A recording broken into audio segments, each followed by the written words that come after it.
banyak yang sunat-sunat itu mendatangkan kasih sayang dari Allah Subhanahu wa ta'ala. Sehingga Allah kasihkan dia. Bila Allah kasihkan dia, Allah pelihara segala anggotanya. Matanya dipelihara Allah, telinganya dipelihara Allah, lidahnya dipelihara Allah, kakinya dipelihara Allah, tangannya dipelihara Allah. Apa saja Allah pelihara orang yang Allah kasihi. Ya, tuan-tuan boleh baca dalam kitab Hidayatul Salikin pun ada. Apabila aku kasih dengannya, kata dalam hadis kursi, maka pendengarannya adalah pendengaran aku, kata Allah. Penglihatannya adalah penglihatan aku, katanya. Katanya aku pelihara lah dong. Perjalanan dengan kaki adalah perjalanan aku, kata Allah. Dalam hadis kursi itu. Bab ilmu, ya. Baik, itu sunat. Bermula segala pekerjaan yang sunat, iaitu tiada jadi wajib. Yang sunat tu tak ada jadi wajib, ya, melainkan dengan salah satu daripada 3 sebab. Benda tu sunat, dia takkan jadi wajib. Tapi kalau ada 3 sebab ni, maka dia tak sunat lagi. Jadi apa? Jadi wajib. Yang pertama dengan sebab dinazar. Ya, nazar. Tahu nazar? Nazar. Ya, dia dinazar. Benda itu sunat. Aku kalau lulus SPM dapat 8A, aku nak puasa sunat. Ya. Maka hukumnya betul. Jadi wajib, ya.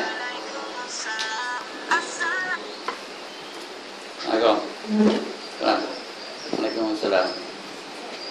Ya. Ya.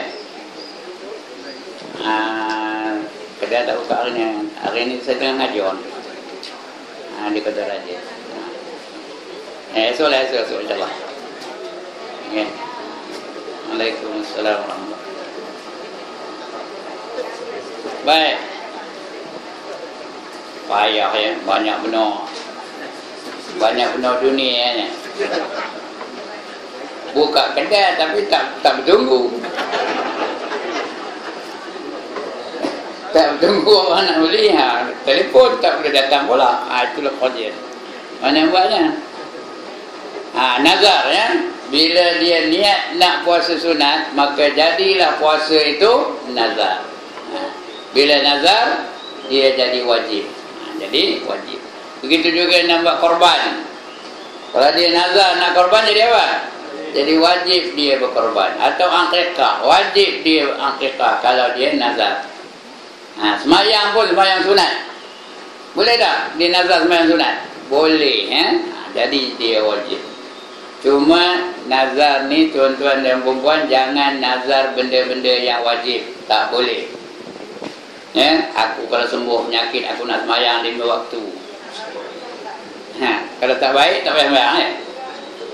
Jadi sembuh tak sembuh pun dia kena semayang 5 waktu, ya. Begitu juga yang haram, tak boleh. Zaman Rasul ada satu kelamin, one couple, udah kahwin berpuluh-puluh tahun kahwinnya, tak juga dapat anak, ya. Pada satu pagi dia pergi minum kopi lah, di warung dekat Malinawa. Di zaman Rasul tu tau. Dia pergi minum kopi dekat Malinawa. Tak ada dalam Malinawa tu, saya dengan abang tu, ya. Tengah minum tu ada satu orang tua jumpa dengan suaminya tu. Ya, kamu dah lama kahwin dia? Kata suami tu. Udah ada anak ke? Belum. Kamu lama dah kahwin? Dah lama benar, tak ada anak-anak. Kamu tak ada anak? Tak ada. Ya? Kamu kalau tidak anak, kata orang tua tu, tidak akan cepat dikabulkan Tuhan. Kamu kena bernazar, katanya. Tapi nazar kamu biar pelik-pelik. Jangan nazar benda-benda yang biasa aja, kata. Biar pelik-pelik. Dia pun balik-balik, dia terus panggil bininya. Ling-ling, katanya. Tahu Ling? Esok panggil bini tu Ling tau. Jangan tambah kop, tak boleh. Link tak apa ya? Link. Ada orang tadi bagi tahu abang katanya, kalau kita nak anak, kita kena bernazar.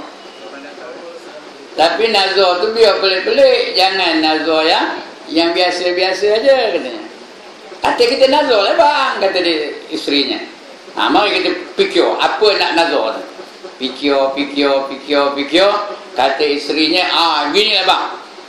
Kalau kita dapat anak nanti abang botak kepala macam.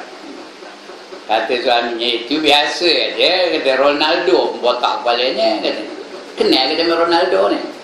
Tak kenal. Kojek botak kepala, kena kojek. Botak kepalanya kata. Ya. Ada apa nak kita nazarkan? Abang, kata dia isterinya. Kata suami itu, beginilah katanya. Kalau kita dapat anak, kita nazar nak minum air kencing anjing. Macam. Ya. Isteri tadi terus terima. I agree with you, abang katanya. Saya setuju bang. Mari kita nazar. Dia pun nazar lah. Entah berapa lama ketika itu, dengan izin Allah, mengandunglah isterinya. Tak lama lepas tu beranaklah.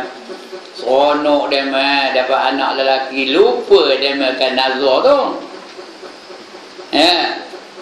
Udah besar sikit budak tu, dah tampilnya teroyak aja budak tu. Kuat. Jenuh.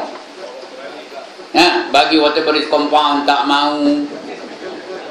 Bagi susu pun tak mau diam. Bagi apa lagi? Bagi susu kambing pun tak mau diam. Jenuh mengobak je. Wow. Sudahnya baru teringat suaminya yang Aling hilang pula. Salah. Aling kata, kita dulu ada nazar je. Lah bang, kata Aling tu. Nazar kita ialah apa dia? Minum air kencing anjing. Abang carilah air kencing anjing. Suami pun cari, bawa gelas satu rupanya. Bawa gelas apa itu? Carilah anjing. Dia ngangkat je kaki anjing tu, dia pun bawa gelas tu masuk bawah celah kaki anjing tu. Larilah kawan tu. Begitulah sari suntuk tak dapat-dapat. Sudahnya ditangkapnya seekor anjing, diikatnya kaki empat-empat tu. Kaki sini, satu sini, empat-empat diikatnya. Dia pun tunggu, takkan kamu tak kencing ni. Memang iya pun, tak lama lepas tu anjing pun kencing. Dapatlah segelas, bawa balik. Ya, Leng, ini ada kencingan ni, minum boleh. Ya, minum kata di isterinya, abang lah minum dulu. Abang yang gata-gata nazar nak minum air kencing ni. Kamu lah minum, kamu yang beranak, aku kan beranak katanya. Bertengkar-tengkar. Sudahnya abang dia ambil lah juga nak minum. Belum sampai ke mulut dah muntah, letak balik. Isteri pun habis tu ya, belum sampai ke mulut dah letak balik. Siapa lalu minum kencing anjing kan? Sudahnya naik kerin air tu dalam gelas tu, udah tak ada siapa lalu minum. Ya? Jadi begitulah berhari-hari tak juga lalu minum. Akhirnya mereka berdua berjumpa dengan Rasulullah sallallahu alaihi wasallam. Ini cerita zaman Rasul ni tau. Cuma minum kopi tu mana nawa aja zaman Rasul. Ya. Rasul marah, lain kali kalau nak bernazar jangan nazar benda yang haram. Tak boleh. Benda yang wajib pun tak boleh. Kalau nak nazar biar benda yang sunat. Benda yang makruh pun tak boleh. Ya. Biar benda yang sunat atau benda yang harus. Itu nak apa? Ya. Tak apalah kata Nabi. Kamu cari bila tunggu hari hujan kena. Bila hari hujan kamu pergi ada satu buah rumah belah sana tu, ujung Madinah tu, ada sebuah rumah. Terpencil ada rumah itu pun. Warna atapnya begini dia kabur rumahnya betul-betul. Bila hari hujan, bawa gelas, tak ada air yang turun daripada cucur atap rumah tu.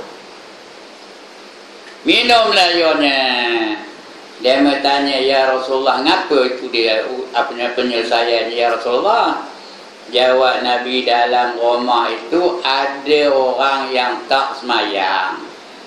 5 waktu sehari semalam tak semayang.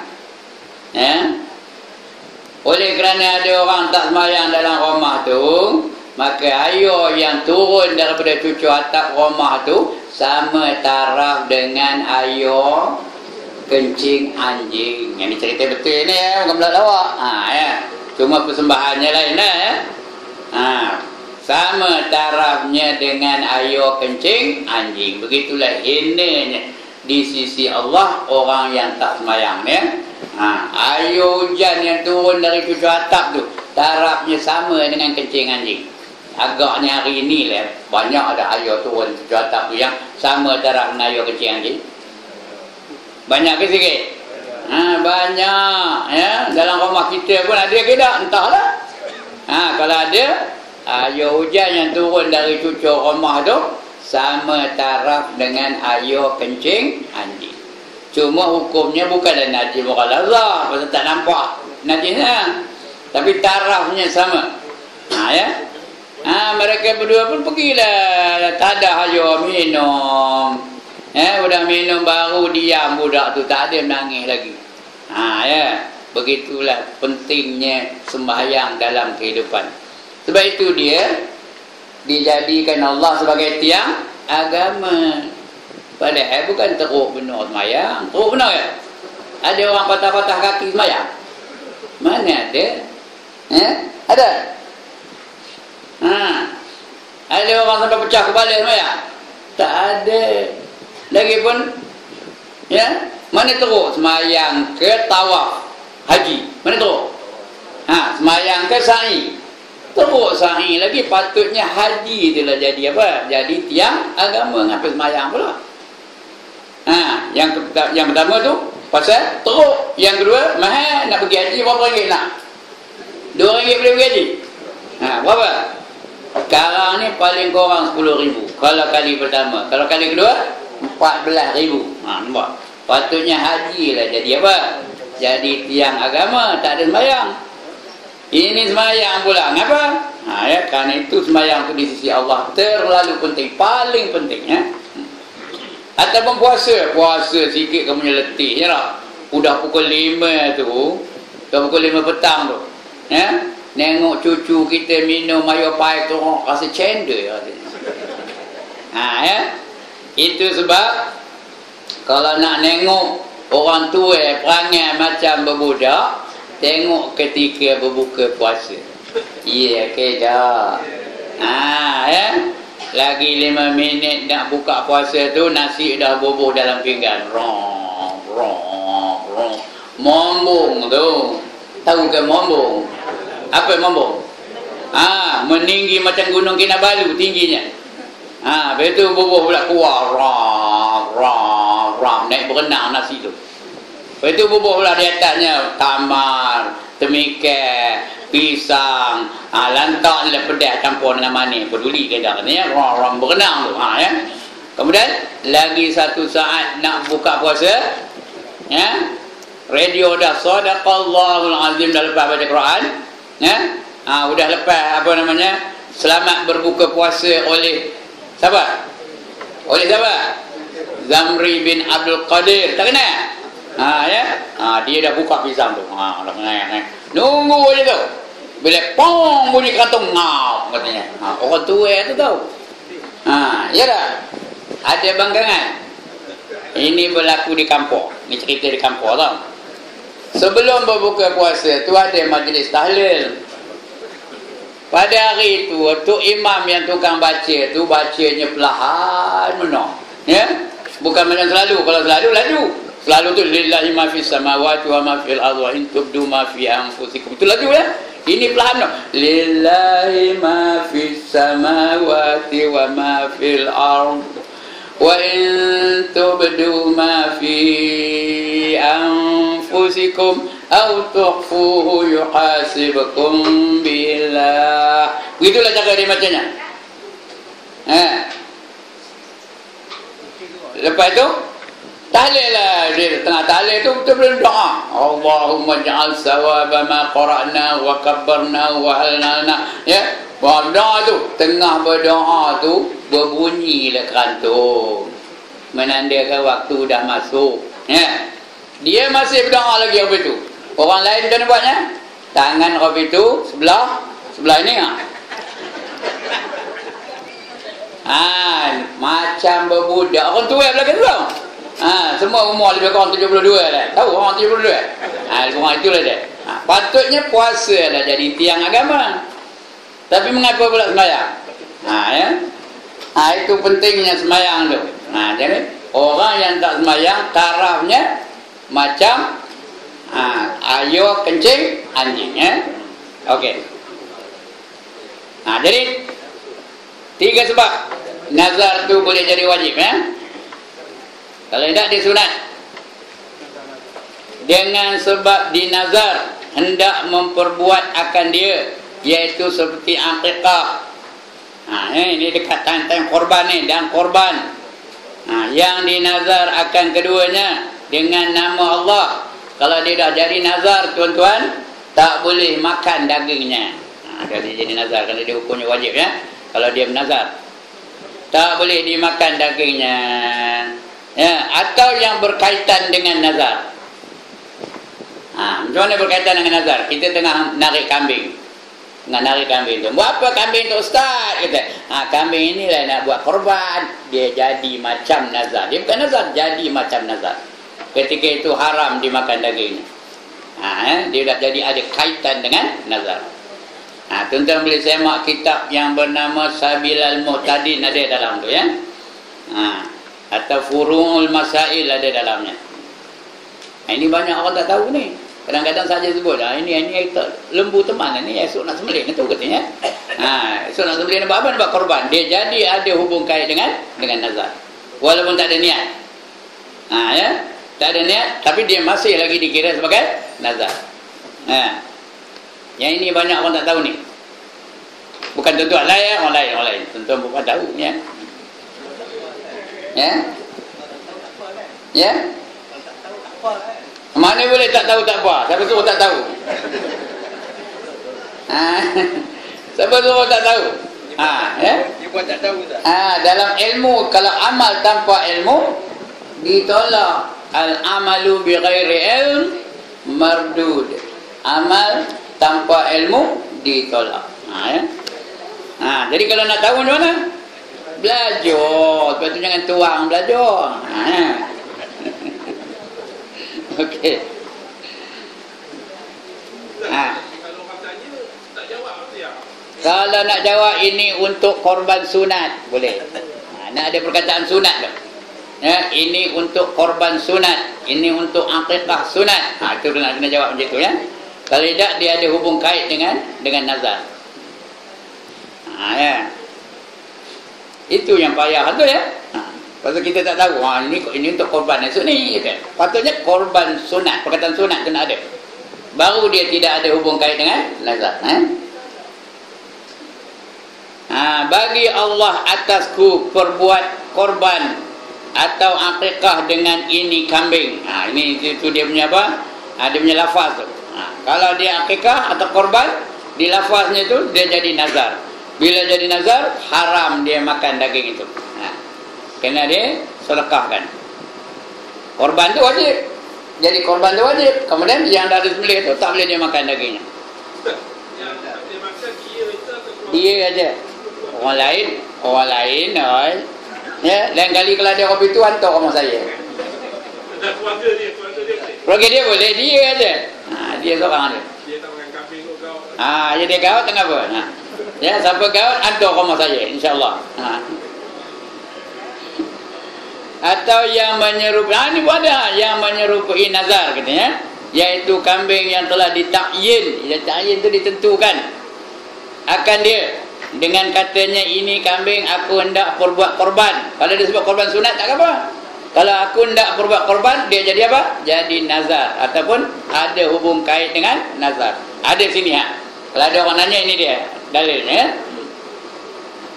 Atau katanya aku hendak perbuat akikah dengan ini kambing. Apa itu takyin? Takyin itu apa? Menetapkan. Ya, buat apa kambing tu berikat situ? Apa ustaz? Teman nak buat akikah esok. Jadi nazar. Ya. Walaupun dia tak ada niat nazar, dia ada hubung kait dengan nazar. Ketika itu wajib dikorbankannya atau wajib dibuat akikah, dan dagingnya haram dia makan, ya. Orang lain tak apa. Ya.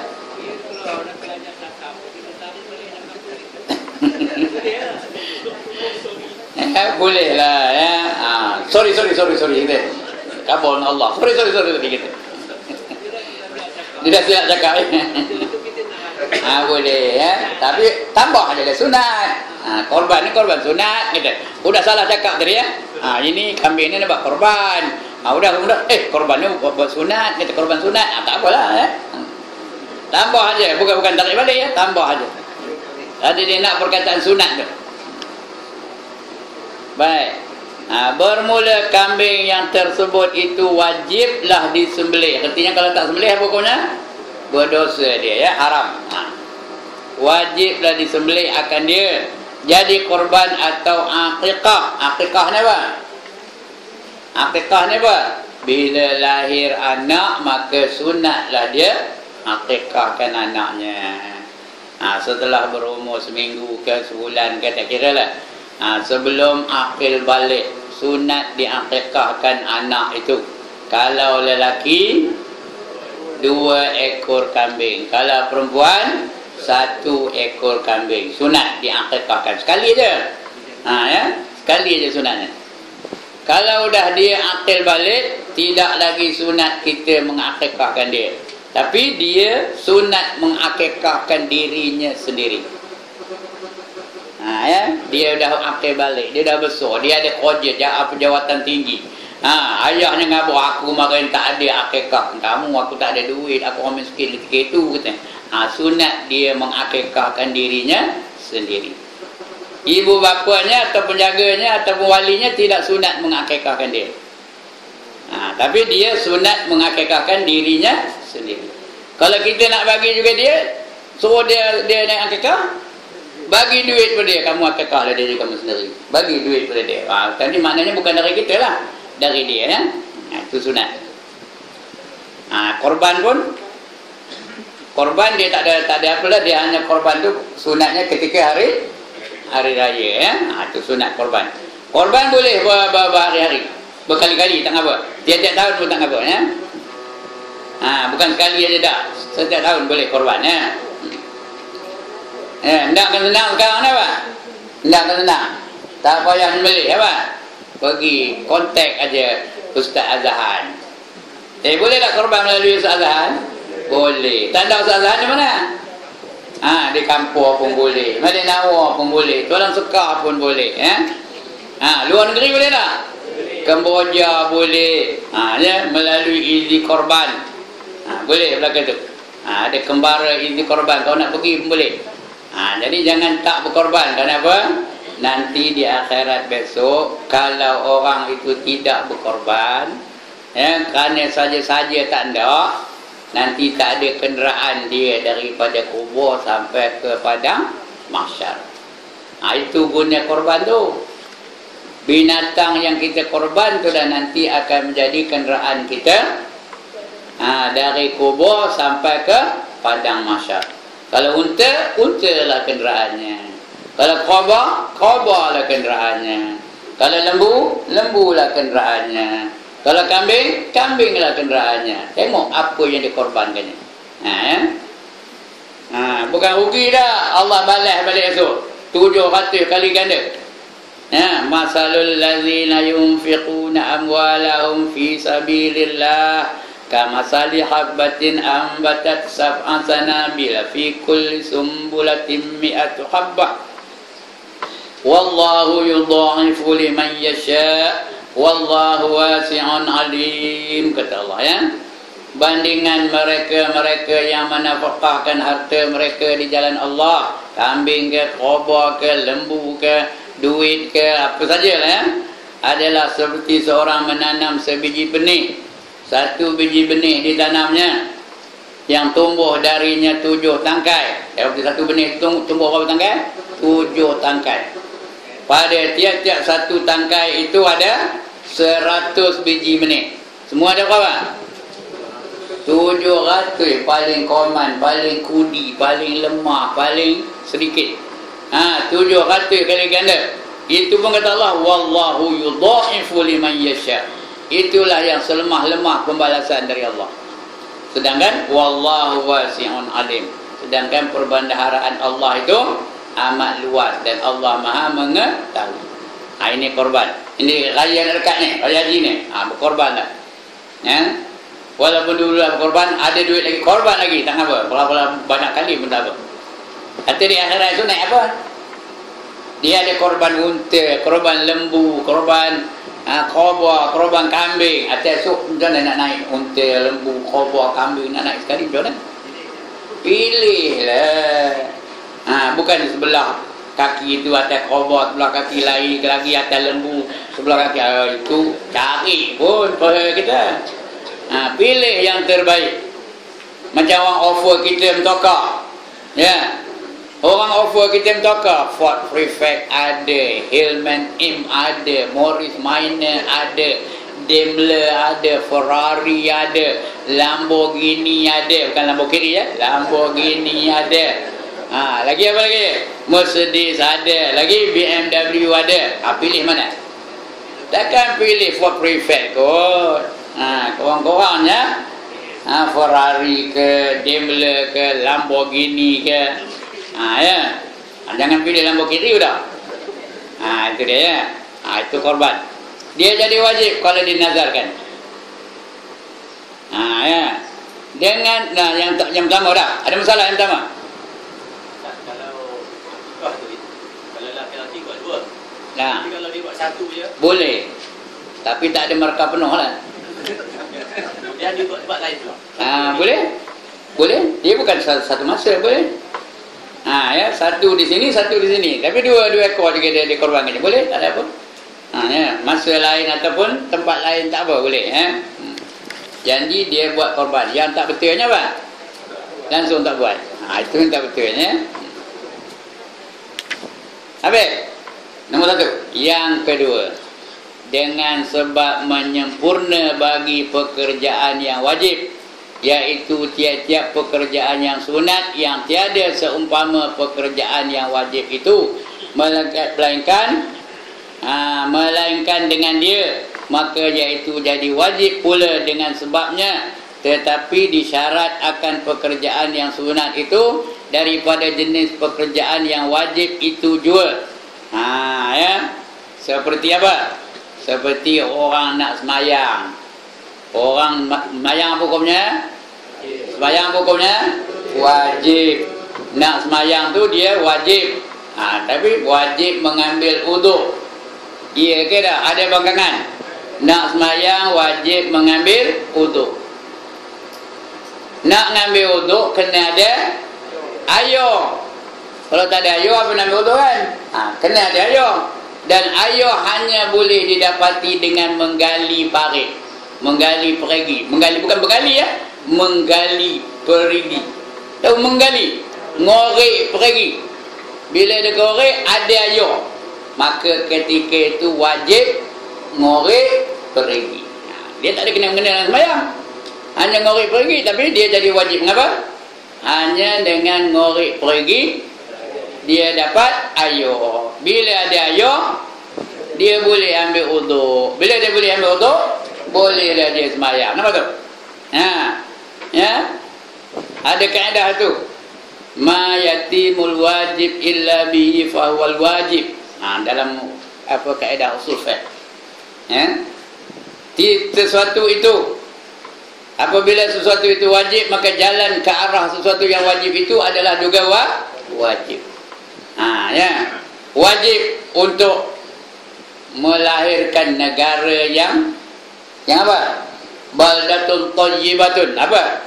Negara yang baik, wa rabbun ghafur, dan Allah yang pengampun.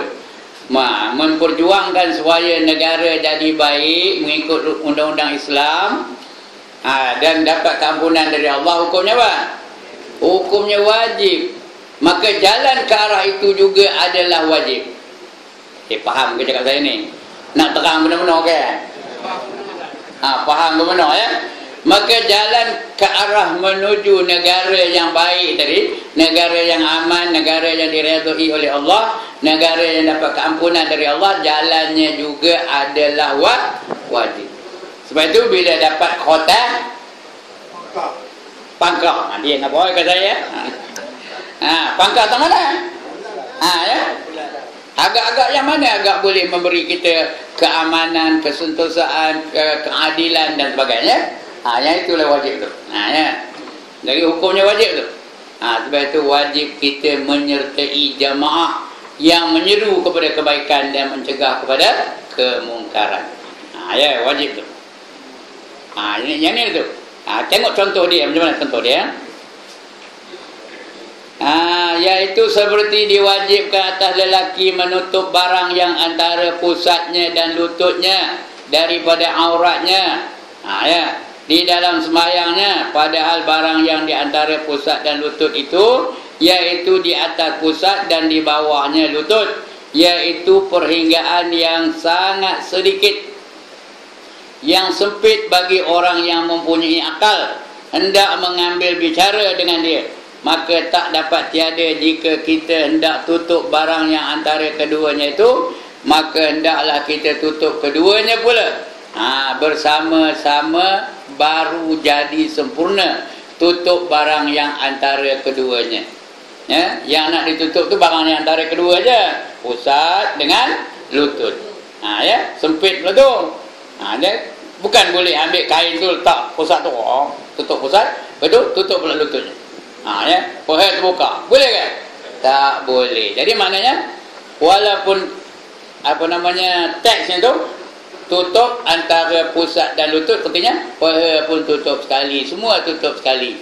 Ini orang lelaki, jangan perempuan buat ni Perempuan macam mana?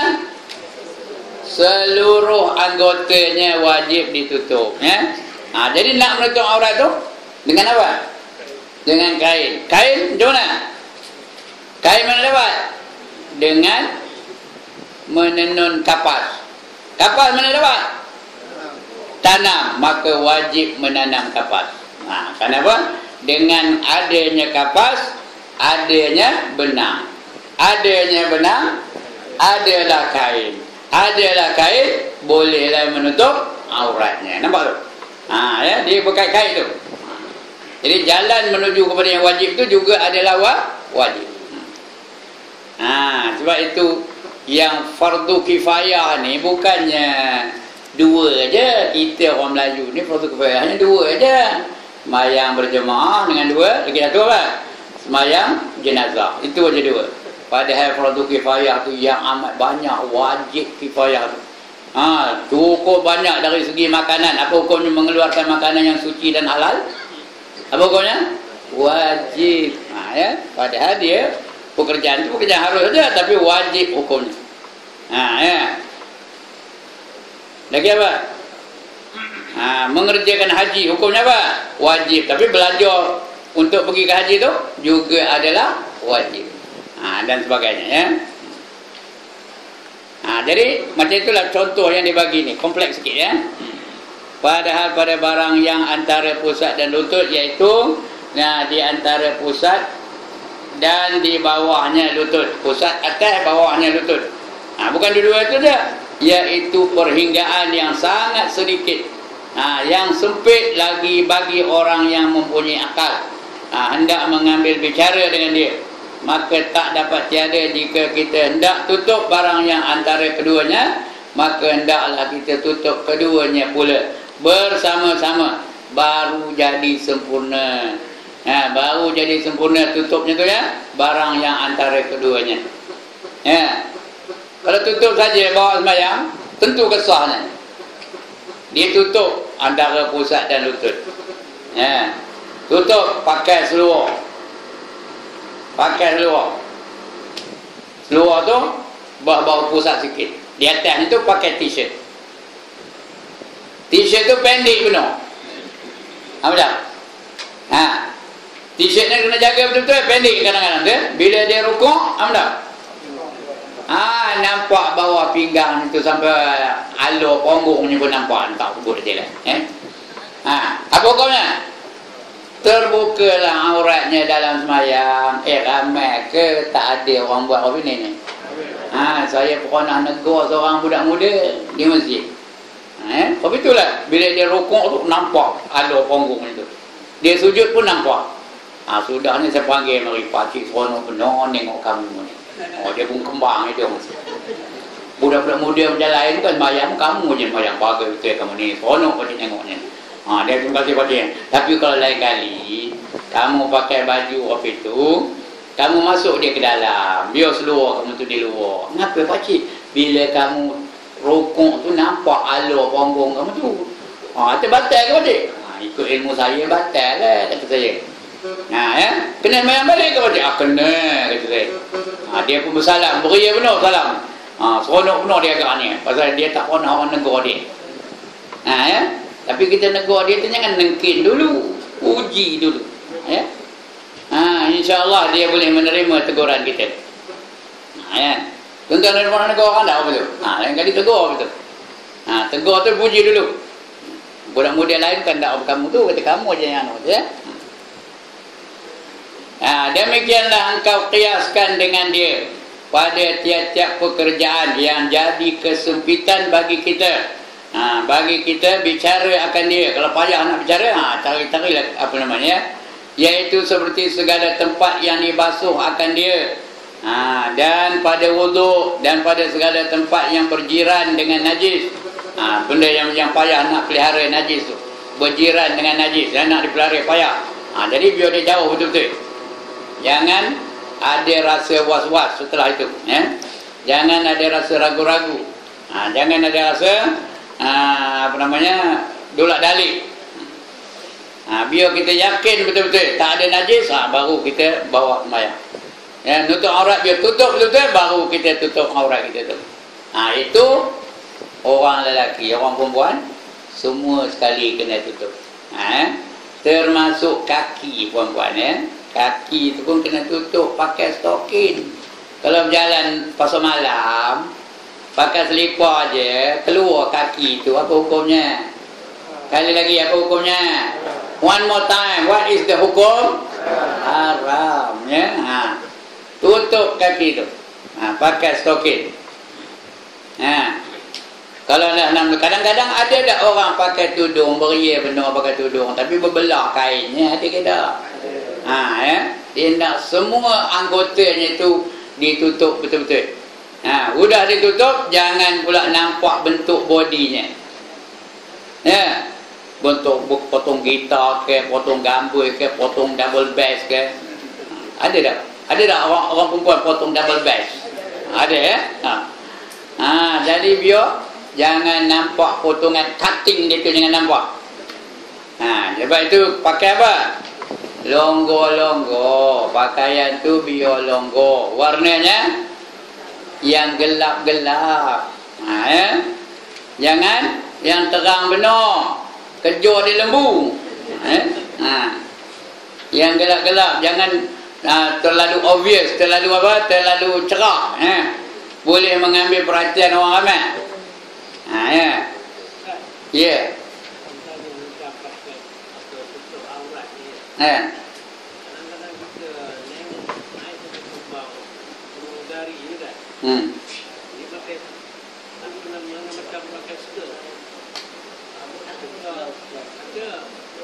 Pencarian itu ada macam kementerian tu ada rezeki yang didapat itu.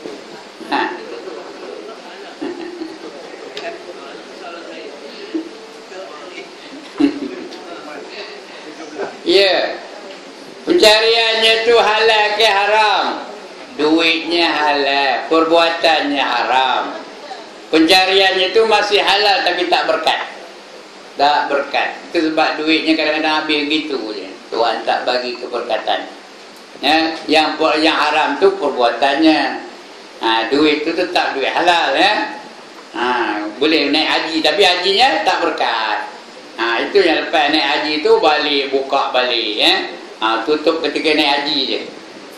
Bila naik haji bekerja benar tudungnya. Ada tak? Bertudung. Lepas itu jangan lembung balik rambutnya. Ada tak orang itu?